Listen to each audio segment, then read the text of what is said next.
గొడ్డలి never again, కూటమి again and again అంటూ మహానాడులో తెలుగుదేశం రాజకీయ తీర్మానం చేసింది. రాష్ట్రానికి కూటమి ప్రభుత్వ కొనసాగింపు ఎంత అవసరమో వివరిస్తూ రూపొందించిన రాజకీయ తీర్మానంపై రామ్మోహన్ మాట్లాడారు.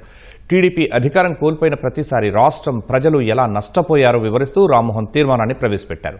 రాష్ట్రంలో సుస్థిరమైన పరిపాలన అందించేందుకు ప్రతి ఒక్కరూ పనిచేయాలన్నారు. రామ్మోహన్ నాయుడు ప్రవేశపెట్టిన తీర్మానాన్ని సమర్థిస్తూ హోంమంత్రి మంగళపూడి అనిత మాట్లాడారు.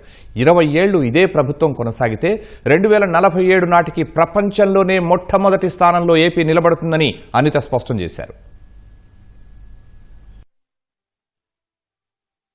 ఎన్టీ రామారావు గారు ఉన్నప్పుడు స్త్రీలను గుర్తించి ఆస్తిలో సమాన హక్కులు వాళ్ళు కల్పించారు. చంద్రబాబు నాయుడు గారు ఉన్నప్పుడు స్త్రీలను గుర్తించి ఎకనామిక్ ఎంపవర్మెంట్ కింద డ్వాక్రా సంఘాలు పెట్టారు. మళ్ళీ ఈ రోజు అదే లోకేష్ అన్న స్త్రీలను గుర్తించి చరిత్రాత్మకమైనటువంటి నిర్ణయం తీసుకొని 33% పొలిటికల్ రిజర్వేషన్ ఎలక్షన్ లో కల్పించినటువంటి పార్టీగా ఈ తెలుగుదేశం పార్టీని ముందుకు నడిపించున్నారు.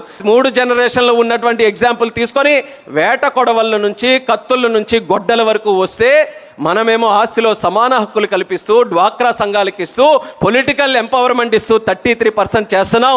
ఎక్కడైనా ఒక కంపారిజన్ ఉందా ఈ 2 ఫ్యామిలీస్కి కానీ, ఈ 2 పార్టీస్కి కానీ, ఈ 2 సిద్ధాంతాలకి కానీ అనేది ప్రజలు కూడా ఆలోచించమని ఈ సందర్భంగా కోరుతున్నాను. యువతను ఇన్వాల్వ్ చేయాలి, మహిళల్ని మనం ఇన్వాల్వ్ చేసుకుంటూ సుస్థిర పరిపాలన అందిస్తూ నిరంతర పరిపాలనకి కూడా మనం కృషి చేస్తూ ఉండాలి. ఈ రోజు మన అందరం చూసాం, అధికారం ఉన్నంత వరకు ఒకలాగా ఉంటుంది, అధికారం పోయిన తర్వాత ఒకలా ఉంటుంది. మా అన్నయ్యతో అన్నయ్య ఎందుకన్నారంటారా, గొడ్డలి పార్టీ ఆ రోజు ఒక దళితుడిని డోర్ డెలివరీ చేసి చంపేసి డోర్ డెలివరీ చేస్తే అదే చంపిన వాడిని ఇంట్లో పెట్టుకొని కౌన్సిల్కి పంపించి ఈ రోజుకి కూడా రక్షించే ప్రయత్నం చేస్తే ఏం మాట్లాడతాడు ఈ రోజు కూర్చొని? ఈ రోజు మనం అధికారంలో ఉంటేనే నాయకత్వం చేయడం కాదు. ఈరోజు సార్ సిద్ధాంతం ఎలా ఉంటుందంటే అధికారం ఉన్నా లేకపోయినా నేను ప్రజల పక్షాన పోరాడతాను అని చెప్పి ఆ రోజు నుంచి ఈ రోజు వరకు కూడా పోరాటం చేస్తూనే ఉన్నారు. అటువంటి నాయకులు ఉన్న చోట, అటువంటి నాయకత్వం పనిచేస్తున్న చోట దీన్ని నిలబెట్టుకోవాల్సిన అవసరం ఉంది, దీన్ని సస్టైన్ చేయాల్సిన అవసరం ఉంది. మన రాష్ట్రం బాగుపడాలన్నా, మన కుటుంబాలు బాగుపడాలన్నా ఈ ఎన్డీఏ కూటమి గవర్నమెంట్ ఈ రోజు ముందుకెళ్లాల్సిన అవసరం ఉంది.